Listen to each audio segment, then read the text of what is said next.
Halo semuanya, selamat datang di video kali ini. Kita akan membahas sebuah topik yaitu evaluasi keamanan uji praklinik.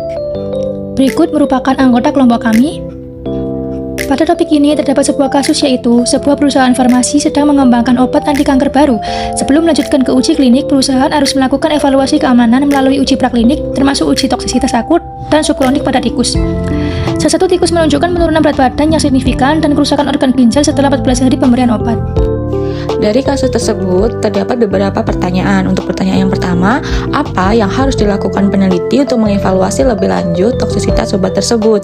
Nah, adapun langkah-langkah evaluasi lanjutan toksikologi meliputi yang pertama, ada konfirmasi dan karakterisasi toksisitas dengan pemeriksaan histopatologi ginjal untuk memastikan adanya perubahan jaringan, nekrosis, degenerasi tubular, dan lain sebagainya. Dan juga dapat dilakukan analisis biokimia darah seperti ureum, kreatinin, dan elektrolit untuk mendukung temuan histopatologis. Yang kedua, evaluasi hubungan dosis dengan respon dengan cara pengulangan uji dengan beberapa dosis yang berbeda, mulai dari low, medium, hingga high untuk memastikan apakah efek toksisitas tersebut bersifat dosis dependent. Yang ketiga, menilai reversibilitas efek dengan uji pemulihan recovery study, yaitu dengan menghentikan pemberian obat dan memantau apakah kondisi tikus membaik dalam beberapa minggu. Yang keempat, menentukan jenis toksisitas dengan cara menilai apakah efek toksik bersifat spesifik organ atau bersifat sistemik.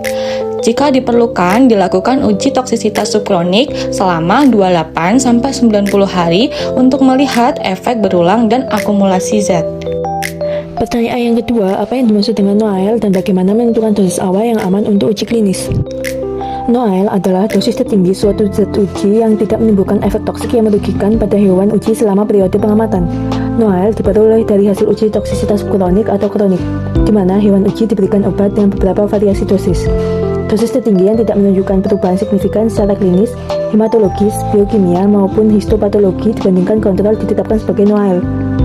Nilai ini menjadi parameter kunci dalam penentuan dosis awal yang aman untuk manusia. Selanjutnya, cara menentukan dosis awal aman uji klinis. Yang pertama, menentukan NOAEL dari uji toksisitas kronik, yaitu lakukan uji toksisitas dengan beberapa tingkat dosis, seperti dosis rendah, sedang, dan tinggi. Kemudian, amati parameter klinis, hematologi, biokimia, dan histopatologi organ utama, seperti hati, ginjal, dan jantung. Kemudian, dosis tertinggi tanpa efek merugikan signifikan ditetapkan sebagai NOAEL. Cara yang kedua, mengonversi NOAEL hewan ke dosis ekuivalen manusia.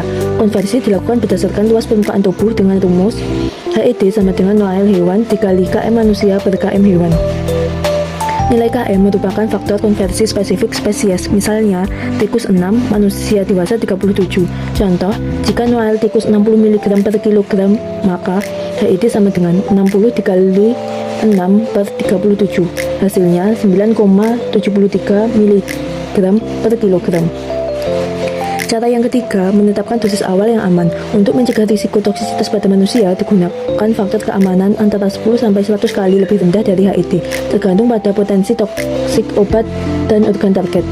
Starting dose sama dengan HED per safety factor. Misalnya, dengan faktor keamanan 10, starting dose sama dengan 9,73 per 10, hasilnya 0,973 mg per kilogram.